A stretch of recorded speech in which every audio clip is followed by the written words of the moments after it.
Joining me now, Donna Brazile, chairwoman of the Democratic National Committee. Donna, thank you very much for being here. So the people involved in that campaign to incite violence at the Trump rallies and make it look like Trump supporters were violent when in fact they had been provoked by these folks looking for a fight, say that this was in direct coordination with Hillary Clinton's camp and with the DNC. Scott Fovo, the guy caught on tape who's now been fired, said this is how it worked. The Hillary camp pays the DNC pays Democracy Partners, our group, who pays the Fovo group, and that's the group that quote executes the expletive on the ground. Hey, Do you Kelly, deny it? that contract, first of all, that contract, based on my knowledge, I became chair on July 28th. The contract that is allegedly being referred to was not signed until June of 2016. I think all that evidence is out there. Look, when you have a convicted criminal sneaking around your office with imposters that try to Are you referring to Bob Kramer, the head of Democracy Partners? No, I'm referring to Mr. O'Keefe in the instance that he has doctored some videos as he's done before. But again, going back to the so-called contract that you mentioned, Bob's contract, according to the records that I was able to pull at the DNC, was not signed until June of 2016.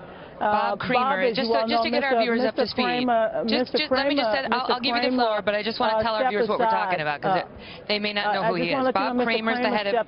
One second, Donna. Forgive me, because I just want to get the viewers up to speed who haven't been following this like you and I have. Okay. Bob Kramer was the head of Democracy Partners. This is one of the groups. He's now been fired. This is one of the groups that committed these acts. He's the man who was at the White House 342 times and met personally, according to the records, with President Obama in some fashion over 40 times.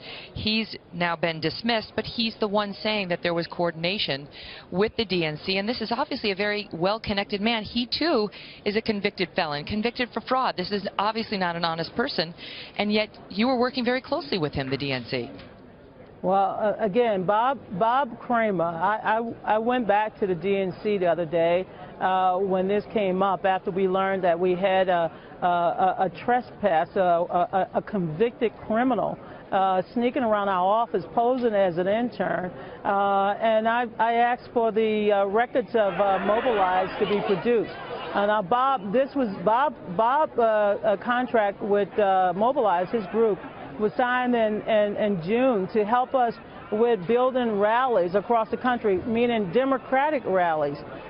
So what Mr. Trump was referring to, and I'm sure you'll see the results, that was something that happened months ago, and I have no evidence and no knowledge of that. Mr. Kramer stepped aside because he did not want to be the kind of distraction that he is even at this point. Here, I just witnessed the third debate. I went to all three debates. I thought Hillary did a fantastic job. I thought she was not only on the mark in terms of the substance and talking about real solutions for the middle class, but Donald Trump had an opportunity tonight to tell the American people that he would not allow any foreign government to undermine our democratic process.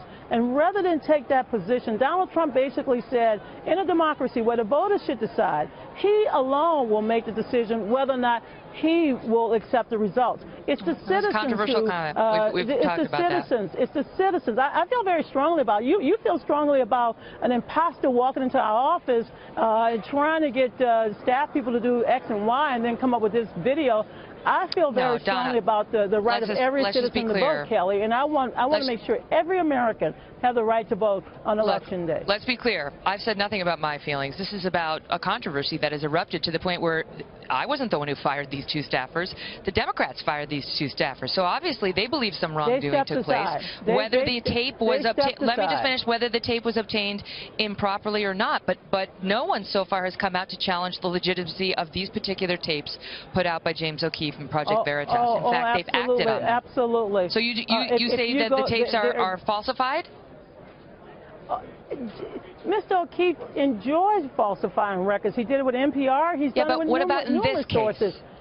But Kelly, can I ask you, we're at a presidential debate, and Donald Trump made several ridiculous claims tonight. You're dodging. I hit Donald Trump's representatives with those, but now I have you. I don't play dodgeball, honey. I play basketball. And I'm just telling you, he tried to score on misinformation.